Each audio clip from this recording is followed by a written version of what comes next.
retour dans Live and Let Live. Ce soir, le débat James Bond et la cigarette. Grand fumeur dans les romans, il fume jusqu'à 70 cigarettes par jour. Avec les films, les années 60 avec Sean Connery et George Lazenby, mais aussi les années 80 avec Timothy Dalton, ont vu Bond fumer au cinéma. Bien que l'on ait pu apercevoir le James Bond de Roger Moore et de Pierce Brosnan déguster un cigare, l'agent 007 devient, avec l'ex-interprète de Brett Sinclair, non-fumeur. Je ne parle pas du Bond de Daniel Craig, évidemment non-fumeur, bien plus porté sur l'alcool. Nous parlions il y a 15 jours de l'évolution de l'image des femmes des années 60 à aujourd'hui dans les James Bond. Dans les années 60, fumer représentait le luxe, la classe. De nos jours, l'image de la cigarette s'est terriblement dégradée. Bond évolue et vit avec son temps. Je rappelle à nos téléspectateurs, évidemment, même si on peut être chacun de nous certains fumeurs, je rappelle que fumer est dangereux et peut provoquer des maladies graves. Alors je vous pose la question, cher liver, êtes-vous pour ou contre un Bond fumeur au cinéma? Et je vous demande de sortir vos pancartes.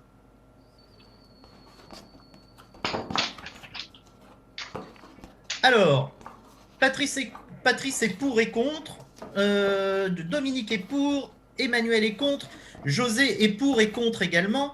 Et allez, au hasard, le premier qui va intervenir, je donne la parole à José.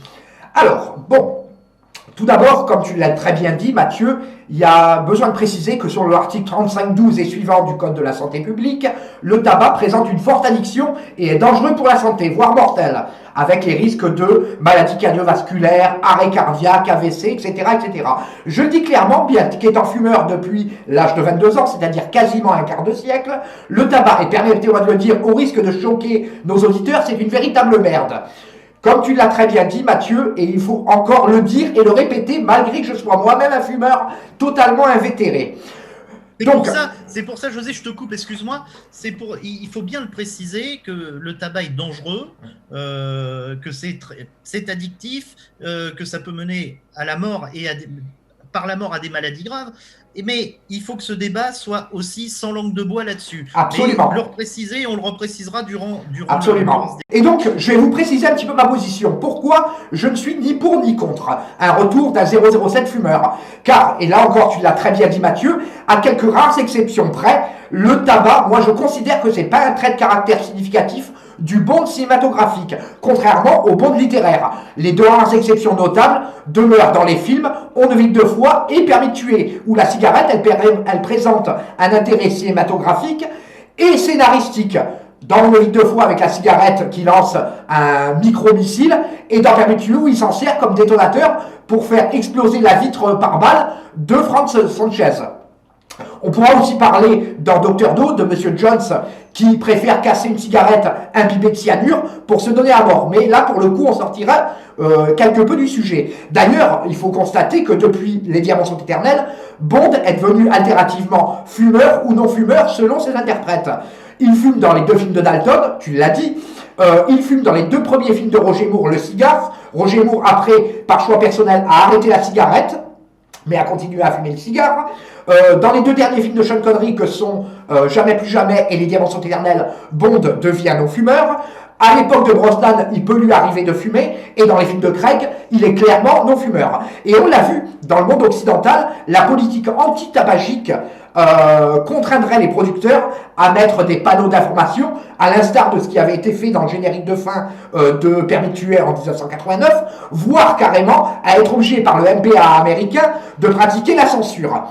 Je vous rassure, la censure est déjà passée par plusieurs bons films, mais pour d'autres raisons.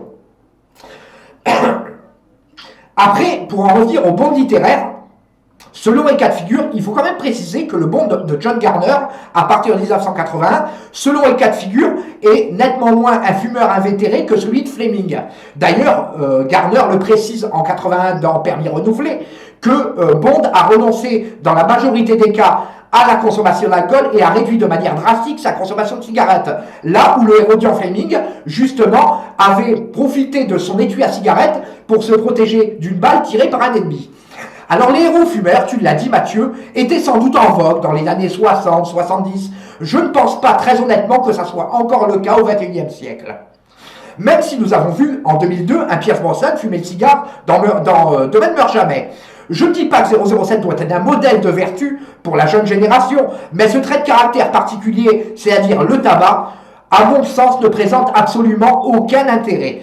Bien sûr, on pourrait débattre qu'effectivement, au nom du politiquement correct et au nom d'un certain hygiénisme qui nous vient directement d'outre-Atlantique, ce trait de caractère puisse passer à la trappe. Mais je dirais pour conclure, et je vais être extrêmement bref, que c'est un moindre et qu'il y a sûrement d'autres facettes sur lesquelles les fans doivent être vent debout et qui méritent sûrement d'être préservés et défendus. Deux choses, José, je veux rebondir sur deux choses. On t'a vu tout ça y est 2 fois. Ça, ce sont les résultats de la cigarette. Oui, et bien sûr. Et une deuxième chose, un peu plus sérieuse. Moi, vous savez, comment j'ai commencé à fumer. J'ai commencé à une clope à la main. Non, non, j'ai commencé à fumer parce que je trouvais, je me comparais au James Bond de Brosnan et de le voir avec son cigare dans Meurt un autre jour. Ben, j'ai voulu commencer à fumer en prenant le cigare et depuis voilà, et depuis je suis à la cigarette électronique. Patrice. Justement par ça que moi je voulais commencer mon avis en fait parce que je suis dans un peu des deux. En fait, voilà, je comprends tout à fait la volonté des producteurs, etc., de se mettre on va dire à la page, d'enlever la cigarette. Ça a notamment été fait aussi avec Lucky Luke, qui avait toujours une clope au bec, Lucky Luke. Et en plus, comme Lucky Luke, c'était une bande dessinée plutôt pour les enfants, en plus, ils ont fini par mettre la brindille, comme chacun sait. Et donc voilà, on voit quand même très peu maintenant dans Mission Impossible, dans James Bond, dans un peu tout, des héros alcooliques. Donc, je comprends tout à fait la volonté des producteurs d'arrêter ça pour ne pas influencer justement les personnes qui veulent trop faire comme leur héros. Parce que justement, moi je connais des gens par rapport à Bond qui achètent les mêmes montres, qui achètent les mêmes costumes, alors qu'ils n'ont pas les moyens. Ils se mettent à crédit, etc. Et il y a la clope qui va avec. Et du coup, effectivement, comme tu le dis, beaucoup de gens vont fumer ou boire parce que leur héros le fait. Et donc, je comprends la volonté des producteurs d'arrêter ça. Mais d'un autre côté, je trouve ça super dommage de devoir en arriver là, en fait. Parce qu'un héros reste un héros. Tu peux aimer un héros sans vouloir vivre sa vie. Parce que, par exemple, moi, j'aime beaucoup aussi Rocky. J'ai pas envie d'aller sur un ring et prendre plein de lions dans la tronche. Ouais. Et pareil, la vie à Bond, moi, j'aime regarder, mais en tant que spectateur, je ne veux pas de sa vie. Enfin, je suis désolé, sa vie, elle n'est pas... il doit tuer, il est je vais aller dans ton sens. J'adore le personnage du pingouin dans Batman Returns et c'est pas pour autant que je mangerai du poisson cru. voilà. Mais du coup, parce que il y a des gens qui vont trop loin en fait d'en vouloir devenir. Il y a même des gens qui ont fait de la chirurgie esthétique pour ressembler à leur personnage. Bon, ça après c'est un peu trop. Vous avez vu ? Moi d'ailleurs, je suis tellement fan de Sean Connery que j'ai la même coiffure que lui. Donc, Patrice, si je comprends bien ce que tu es en train de nous dire, c'est que tu penses que les producteurs ont volontairement rendu Bond non-fumeur par peur du mimétisme ? Moi, je pense que c'est pas forcément eux. Là, on parle donc de Barbara Broccoli et de Wilson. Oui. Je pense pas que c'est eux qui ont pris cette décision, mais comme tout le monde le fait, en fait, comme je saurais pas dire à partir de quand Lucky Luke, par exemple, s'est arrêté de fumer. Je connais pas la date exacte, mais c'est vrai que en fait, je pense que maintenant il y a beaucoup d'associations qui existent et qui commencent à monter en pression. Et qui se plaignent, associations de parents ou de je ne sais quoi, hein, et qui se plaignent en public en disant nous on ne veut plus que tel ou tel héros fume. Ils seraient même capables de râler sur Zidane parce qu'il fume devant tout le monde. Notamment, on entend beaucoup parler aussi de Johnny Hallyday. Moi, à la mort de Johnny, j'ai entendu beaucoup de gens dire ouais mais c'est bon, il était un mauvais modèle pour nos jeunes, etc. à cause de la drogue. De ses excès, ouais. C'est pas moi qui dis ça, hein, mais j'ai entendu j'ai entendu que pas mal de personnes n'aimaient pas Johnny, parce que, bon, ok, il chante des belles chansons, etc., mais que comme il donne une mauvaise image, en fait, aux jeunes, la drogue, la cigarette, etc., voilà, et du coup, il y a beaucoup d'associations, je pense, qui montent en pression, et du coup, Wilson et Barbara Broccoli, je pense, ont pris cette décision pour se mettre à la page de... comme le mouvement MeToo, finalement, aujourd'hui, finalement, c'est pour ça que je comprends la démarche, mais je trouve ça dommage parce que ça peut dénaturer. Si le héros est comme ça, il est comme ça. Alors, je vais laisser la parole maintenant à Emmanuel qui est contre, si je me souviens bien. Absolument. Si on en revient aux sources, Casino Royale, dès la première page, Ian Fleming écrit « Alourdi par des relents de transpiration, l'atmosphère poisseuse et enfumée d'un casino est écœurante à 3 heures du matin. » Donc la clope est présente dès les premières lignes de Casino Royale. Oui. Et Fleming décrit une atmosphère très particulière des années 60, 70, qui n'a plus lieu, qui n'existe plus aujourd'hui tout simplement. Et je pense que même d'un point de vue artistique, au-delà des considérations éthiques, d'un point de vue artistique, ce ne serait pas forcément intéressant d'avoir un banc de fumeurs aujourd'hui. Donc je rejoins un peu José, ce n'est pas très signifiant que Bond soit fumeur aujourd'hui. Qu'il soit alcoolique, on pourrait se dire, bon, il y a une forme d'hypocrisie, il fume pas, mais il boit comme un trou. Mais oui, mais mais s'il boit, c'est signifiant pour le Bond de Craig. Voilà. Emmanuel, c'est un peu l'hypocrisie de notre société actuelle. C'est-à-dire absolument, que, non. C'est-à-dire qu'on condamne la cigarette, etc. Mais par contre, on peut toujours trouver de l'alcool en grand nombre dans les supermarchés en France. Je sais que dans d'autres pays, c'est différent. En Belgique notamment, je ne connais pas la Suisse, hein, mais en Belgique, dans les supermarchés, il y a un rayon tabac. Enfin, tout au moins, il y a quelques années. En France, moi, c'est vrai que quand on avait été en Belgique, avec Patrice notamment, il y a quelques années, quand on avait été au supermarché, moi, ce qui m'avait marqué, j'étais déjà fumeur à l'époque, c'est un rayon entier de vente de tabac. Et c'est un peu, pour revenir là-dessus, c'est un peu l'hypocrisie de notre société, c'est qu'on peut se bourrer la gueule, mais par contre, de fumer, c'est interdit. Sachant que... Je suis tout à fait d'accord, mais moi, ma réflexion était vraiment sur un point de vue artistique, c'est-à-dire sur le personnage de Craig. Il n'a pas de raison qu'il fume, mais on peut lui trouver une raison de boire, parce qu'il est torturé, parce qu'il est mal dans sa peau. Enfin, cela dit, il convient quand même de préciser que l'alcool est aussi nocif et aussi toxique que le tabac. Hein. Et accessoirement, Mathieu, je rebondis sur la première chose que tu as dit. Tu prétendais que dans les années 60, le tabac était un luxe. Il l'est encore davantage aujourd'hui compte tenu du prix du paquet. Oui, tout à fait. C'est devenu un luxe pour le prix du paquet, mais à l'époque, c'était un luxe au niveau de l'image et pas au niveau du portefeuille. Oui, c'était plutôt sociologique. C'était sociologique, tout à fait. Emmanuel, excuse-nous, on te coupe. J'avais plus ou moins terminé Tu as terminé. Et ben maintenant, il nous reste notre ami Dominique. Dominique, à toi. Alors, comme toujours, moi, je suis le plus drastique de tous, hein, le plus extrémiste. Hein, donc, oui, moi, je suis pour un Bond fumeur. Non, plaisanterie à part, oui, je suis plutôt pour. Pour moi, Bond n'a pas à être... c'est un héros badass quand même, Bond. C'est un héros qui a des vices. Il n'est pas là pour donner l'exemple. Pour moi, Bond, c'est Fleming. Fleming, c'était cette fameuse devise.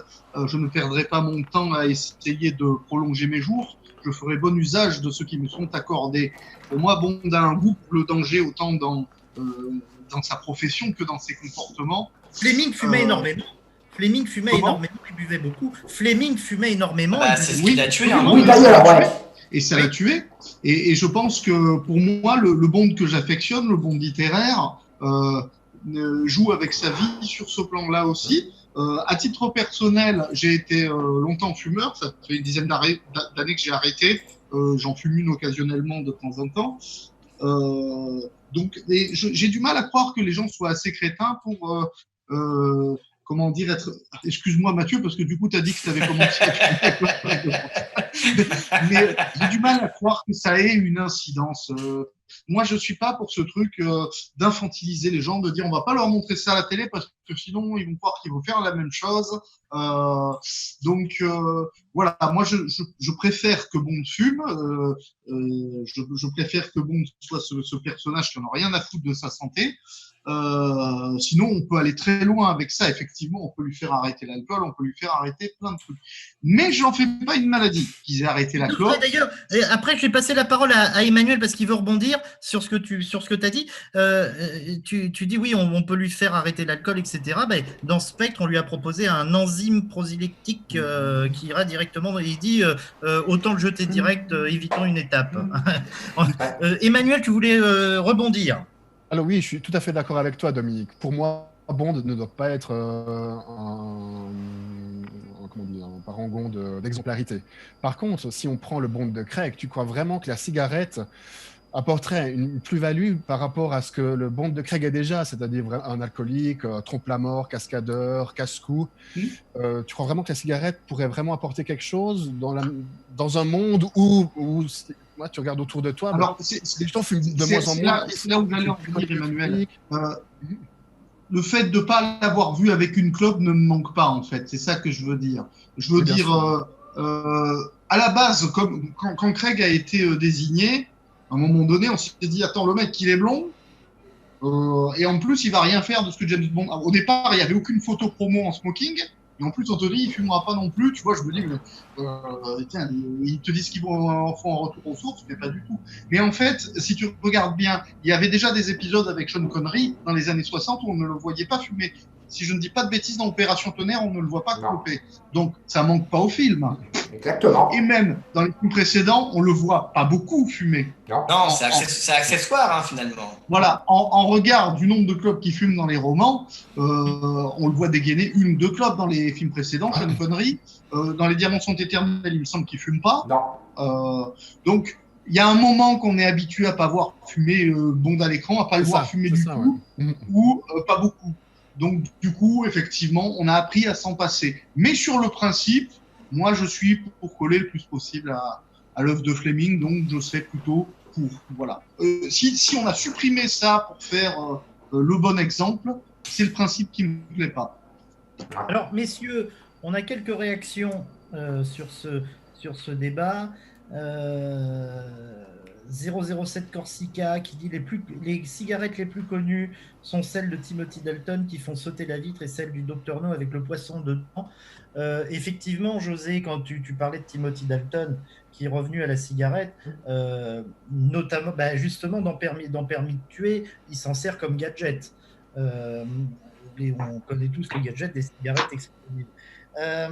007 Corsica, encore une fois, qui dit pourquoi pas Bond avec une cigarette électronique dans les prochains James Bond, parce que la cigarette électronique est un objet de mode. Qu'est-ce que vous en pensez? Oui, ça donnerait lieu à un superbe gadget. Oui, mais là, pareil, pour rejoindre ce que disait Emmanuel, quelle plus-value artistique ça apporterait? Rien. Voilà, donc... On n'en voit pas beaucoup d'ailleurs des cigarettes électroniques dans les films. Hein. Honnêtement, je trouverais ça ridicule. Oui. C'est ridicule. On n'en voit pas beaucoup des cigarettes électroniques dans les films. Au-delà de Bond. Parce que dans le fond, c'est pas très esthétique. Hein. Oui. Brosnan en fait. Vaut mieux une bonne pipe, hein. Oui, mais moi j'aime bien fumer la pipe. Par contre, ça fait 1 an que j'ai arrêté de fumer la pipe. Brosnan, et encore une fois, le tabac est dangereux pour la santé. Oui, Brosnan fumait la cigarette électronique dans un film un peu spécial. Le titre c'est un film qui est sorti il y a 2 ans. Bon, je vous le retrouverai, mais Brosnan fumait la cigarette électronique dans un film sorti il y a 2 ans. Bref. Il y a Steve Ketterlin qui nous dit à quand un Bond sans gluten et bio? C'est possible que ça arrive. C'est pour ça que le principe d'édulcorer une œuvre ne me plaît pas. On va être vegan aussi, mais le problème c'est que techniquement, Bond dans les romans mangeait bio. Ça n'existait pas. Le terme bio n'existait pas. Oui. Mais il bouffe pas de la merde dans les romans de Fleming. Oui. Il va dans les bons restaurants, c'est des produits frais. Je veux dire, le terme bio n'existait pas, mais Oui. on peut dire que c'était du bio, quoi. Puisque même, pour l'anecdote, et c'est vrai, Patrice a raison là-dedans, puisque la seule concession qu'il a acceptée, c'est que May, sa gouvernante, puisse être équipée d'un congélateur, d'un bac à glace dans le texte pour pouvoir stocker un petit peu de marchandises. Sinon, effectivement, il consomme que de la nourriture fraîche, enfin, des produits frais.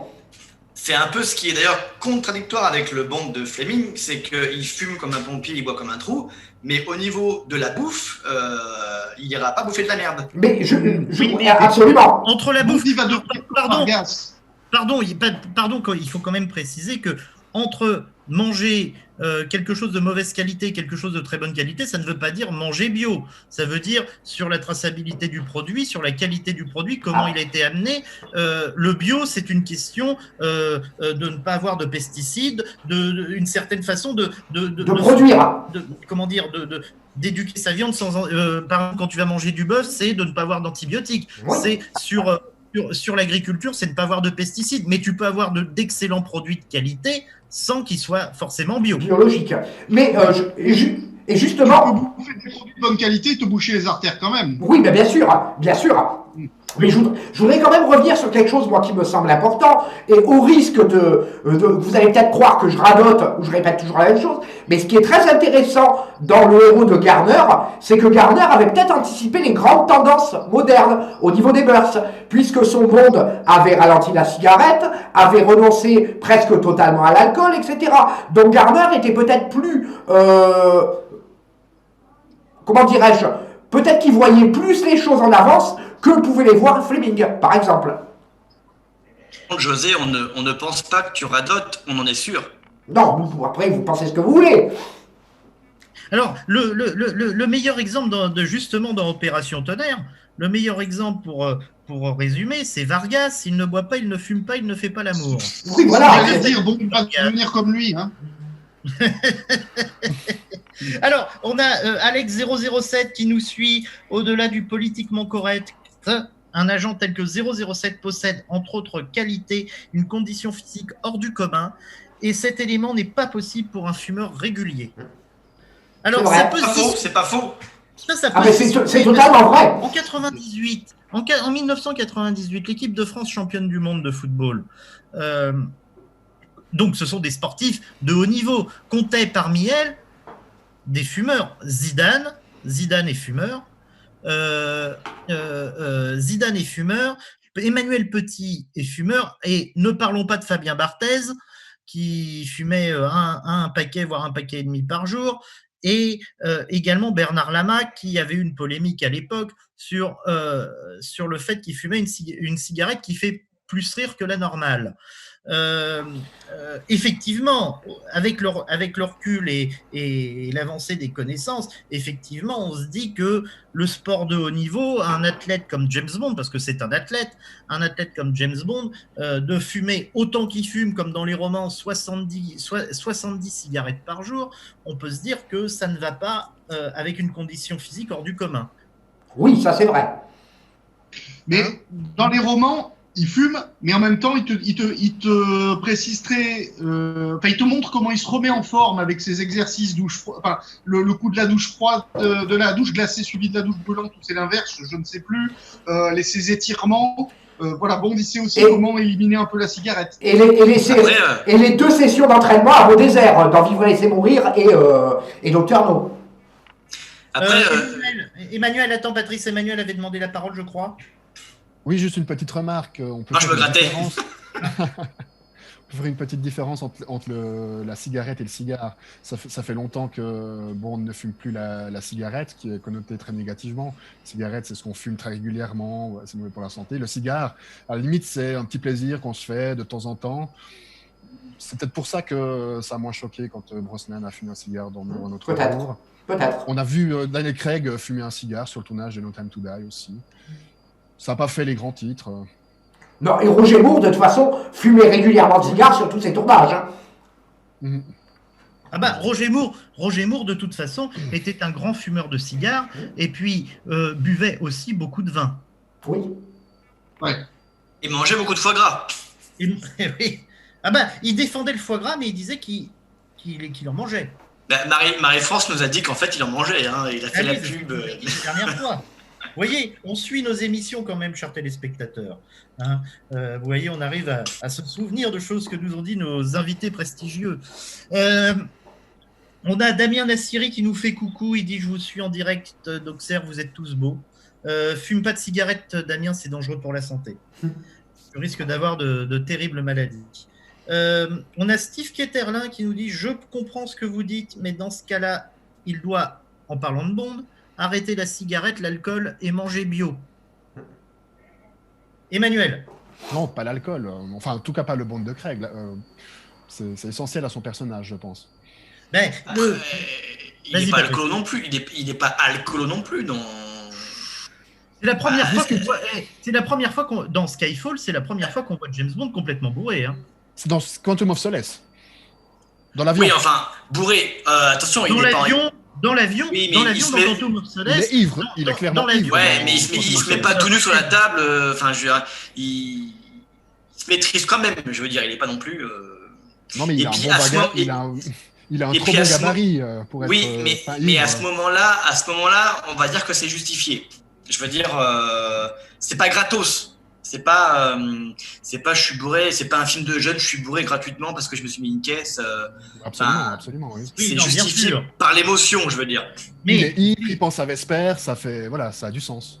Mais le Bond de Craig, c'est le seul Bond qu'on a vu dans 2 films. Effectivement, moi je pensais à Skyfall avec la scène de M quand il revient de sa traversée du désert, entre guillemets, dans l'appartement de M où il est complètement bourré et pas lavé et que M lui fait remarquer qu'il est bourré et qu'en plus il ferait mieux de prendre une douche.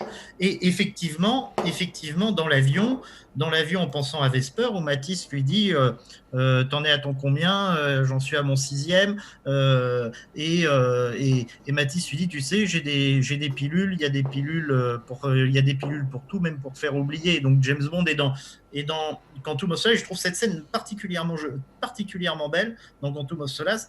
On voit les failles de James Bond et sa dépression en fait, qui expliquerait qu'il enchaîne cocktail sur cocktail et puis qu'il pourrait se griller clope sur clope.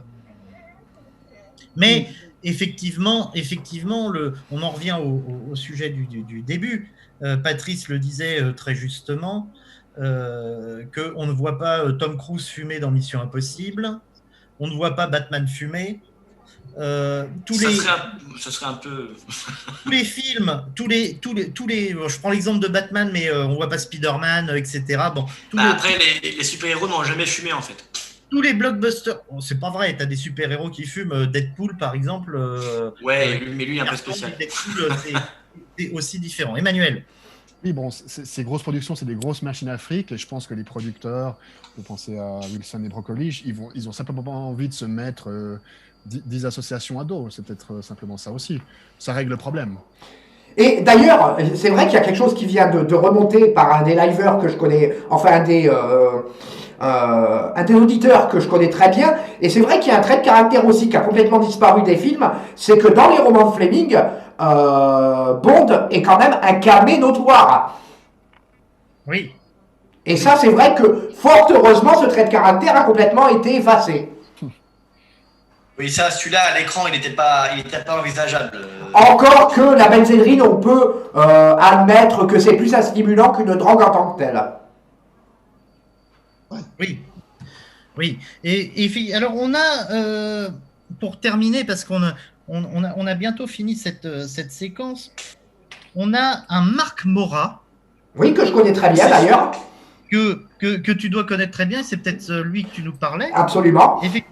Effectivement, qui nous dit qu'il se drogue également et dire que ses vices sont le reflet d'une dépression est un peu capillotracté. Alors, définition, s'il vous plaît. Capillotracté, c'est un terme que Dominique et moi connaissons. Et vous ne pouvez pas pratiquer d'ailleurs. De quoi tu parles? Ça veut dire tirer par les cheveux. Ah, ok, d'accord. Alors, déprimé, oui, sont le reflet d'une dépression. Je vais préciser mon propos. Une dépression dans Quantum of Solace, dans la scène dont on parlait, je pense que le terme dépression, en pensant à la mort de Vesper et à Vesper, est approprié. Par contre, sa consommation excessive d'alcool dans les autres films, c'est par rapport à son métier, par rapport à ce qu'il est. C'est quelqu'un qui est, excusez-moi du terme, qui franchit toujours un petit peu la ligne jaune à titre personnel. Et c'est pour ça d'ailleurs qu'on a ce débat sur la cigarette avec Bond. Dans cette scène de Quantum of Solace, oui, il est déprimé, il pense à Vesper, il pense au raté qu'il a eu, est-ce qu'il aurait, il n'a pas réussi à la sauver, mais en même temps elle l'a trahi, donc il est contrarié. Dans Skyfall, dans la scène où il est bourré, chez M, il n'est plus rien, il s'est laissé passer pour mort, il veut plus en entendre parler, et puis il revient parce que, un petit peu comme dans The Dark Knight ou The Dark Knight Rises, il revient après de longs mois, après être laissé pour mort parce que le MI6 est attaqué et que ça, il ne peut pas le supporter. Et on le voit de toute façon, quand il est laissé pour mort, on le voit sur la plage, il passe ses nuits à picoler puis à jouer avec des scorpions pour boire des coups. Donc, Faire des coups aussi quand même. J'ai un certain Marc Morat qui me dit tout à fait. Alors, merci Marc Morat. Alors, et il me dit, à cela s'ajoute qu'il ait fait référence à son addiction drogue dans Quantum of Solace. Tu nous avais caché que tu avais un frère fan de James Bond. Oui, qui connaît les films, mais moi, fan de Daniel Craig. N'ayant vu que Quantum of Solace 3 fois ou 2 fois, je ne pourrais répondre, je n'en sais rien. Et comme Quantum of Solace est vraiment un excellent film. Après, il fait allusion à la toxicomanie de Bond dans Quantum, c'est ça? Qu'est-ce qu'il pense de Quantum, ton frère? Non, mais on n'est pas là pour parler de mon frère. Je vous rappelle qu'on a une émission à faire. Et justement, ben oui, on va pas parler de ton frère parce que... On l'invitera un jour, on l'invitera. Tu as un point commun du coup, Patrice, toi qui aimes bien, et je comprends que tu veuilles parler de son frère parce que dans Spectre, t'aimes bien le côté frère adoptif. C'était donc ça. Et ben je vous dis à tout de suite avec Sylvain Larue.